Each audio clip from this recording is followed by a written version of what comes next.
সেই কোরাসে গলা মিলিয়েছে, তার কোনো ইয়াত্তা নেই, কিন্তু আজকে টাকা নেই, আজকে কোথাও কোনো পয়সা নেই। এমন ভাবে তারা লোপাট করেছে, লুট করেছে। সেই লুটের নিদর্শন এখন মাঝে মাঝে আমরা পাচ্ছি যে যার কাছে সমস্ত প্রাইভেট ব্যাংক দিয়ে দেওয়া হবে, তুলে দেওয়া হবে, একবারই দেশটা ছিল শেখ হাসিনার বাপের সম্পত্তি।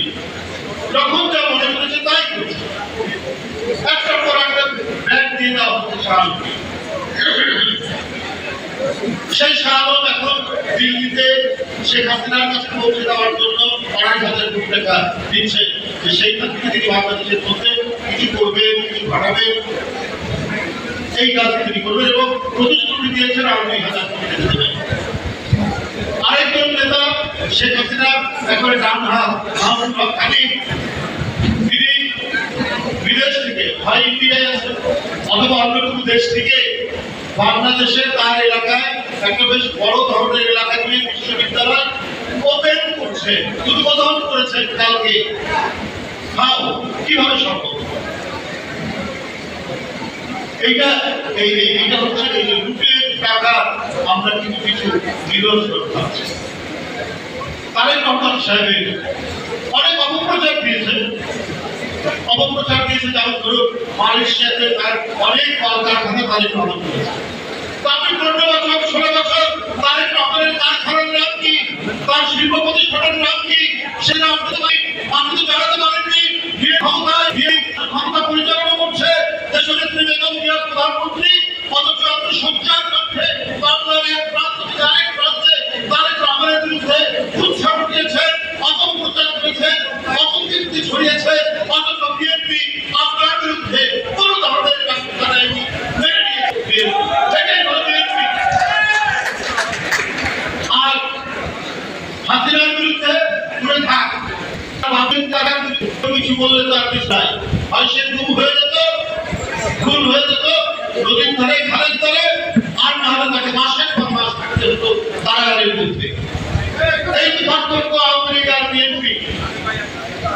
বন্ধুরা আমার, আমি দেখছিলাম জাতীয় পার্টি মহাসচিব বলছেন কি শামীম পাটোয়ারি নাকি না, উনি বলছেন যে বিএনপি এখন জাতীয় পার্টির দায় দিতে হবে। বিএনপি ভাই, বিএনপি তো রাষ্ট্র ক্ষমতায় নেই, এখনো তো আবার সুষ্ঠু নির্বাচন হয়নি, আপনি কিসের দায় কথা বলছেন? সেখানে আপনার নুরুল হক ডাকসু সাবেক ভিপি একটি অফিস, সেই কার্যালয়ের মধ্যে তাকে আক্রমণ করা হয়, আক্রান্ত করা। আমরা প্রথমে শুনেছিলাম জাতীয় পার্টির সাথে করলাম, কিন্তু পরে তাকে যে আঘাত করছে সেই কি লাল শার্ট বা হলুদ শার্ট পরে করতো, সেটা কে? যে কেউ সে কারোর বিরুদ্ধে কথা বলতে পারে, এটা গণতন্ত্রের স্বীকৃত একটা পন্থা। যারা রাজনীতি করছেন বিএনপির বিরুদ্ধে বলতে পারেন, বিএনপির যদি কোথাও সমালোচনা করার থাকে বিএনপি সেখানে সমালোচনা করবে। তো আপনি আবার দায়িত্ব নেওয়ার কথা বলছেন কেন? বিএনপি দায়িত্ব নেবে। আপনারা কারা? যখন ইলিয়াস আলী গুম হয় তখন কোথায় ছিলেন? যখন চৌধুরী আলম গুম হয় তখন জাতীয় পার্টি কোথায় ছিল? যখন সাইফুল ইসলাম হিরু গুম হয় তখন জাতীয় পার্টি কোথায় ছিল? যখন সুমন গুম হয়, জাতির গুম হয়, ছাত্র নেতারা, যুব নেতারা, তখন জাতীয় পার্টি কোথায় ছিল?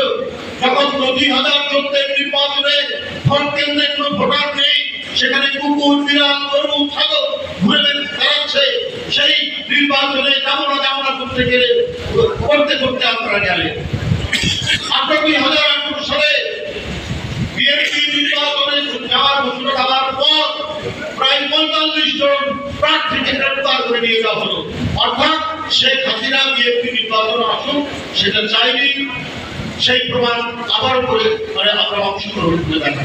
সেদিন জাতীয় পার্টি কি ভূমিকা রেখেছে?